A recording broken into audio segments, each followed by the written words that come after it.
আমাদের সামনেই কিন্তু কোরবানি। কি ভাবছেন? এই কোরবানিতে বড় একটা পশু ক্রয় করবেন, মানুষকে দেখাবেন, মানুষ আপনাকে বলবে যে আসলে অমুকে একটি বড় গরু ক্রয় করেছে।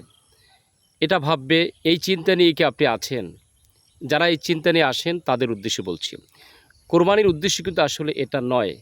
আপনি গরু কিনবেন, ছাগল কিনবেন, ভেড়া কিনবেন, দুম্বা কিনবেন, সবই ঠিক আছে। কিন্তু আপনাকে এই জিনিসটা করতে হবে একমাত্র আল্লাহর খুশির জন্য। লোক দেখানোর জন্য করা যাবে না। কারণ আল্লাহ রব্বুল আলামিন এই লোক দেখানো ইবাদত পছন্দ করেন না। আল্লাহ রব্বুল আলামিন কিন্তু আমরা যে পশু জবাই করি, পশু জবাইকৃত আপনার গোশত, রক্ত কোনো কিছুই সে কিন্তু তার দরবারে সে গ্রহণ করে না। শুধু গ্রহণ করে কি?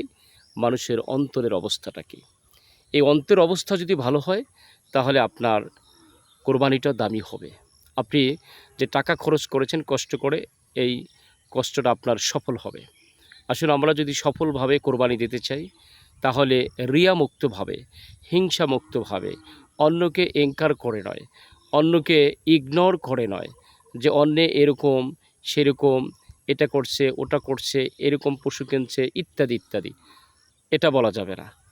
যার, যার সামর্থ্য অনুযায়ী সর্বোচ্চ চেষ্টা করতে হবে ভালো কিছু করার জন্য, এবং সে ভালোটা হবে আল্লাহর খুশির জন্য। যদি এভাবে আপনি করতে পারেন, ইনশাআল্লাহ আপনি অবশ্যই ইহকালেও কামিয়াব হবেন এবং পরকালেও কামিয়াব হবেন। যারা আমরা ইহকালে কামিয়াব এবং পরকালে কামিয়াব চাই, তাদের উচিত হলো সুন্দর একটা মন তৈরি করা। সুন্দর মন যদি আপনি তৈরি করতে পারেন, তাহলে আপনার সব কাজই সুন্দর হবে।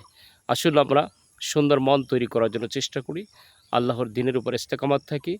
আর নাচ গানের ভিডিও তো কতই না সাবস্ক্রাইব করেন, ওগুলো সাবস্ক্রাইব না করে আপনি ইসলামিক একটি চ্যানেলে সাবস্ক্রাইব করেন, আপনার অনেক উপকার হবে।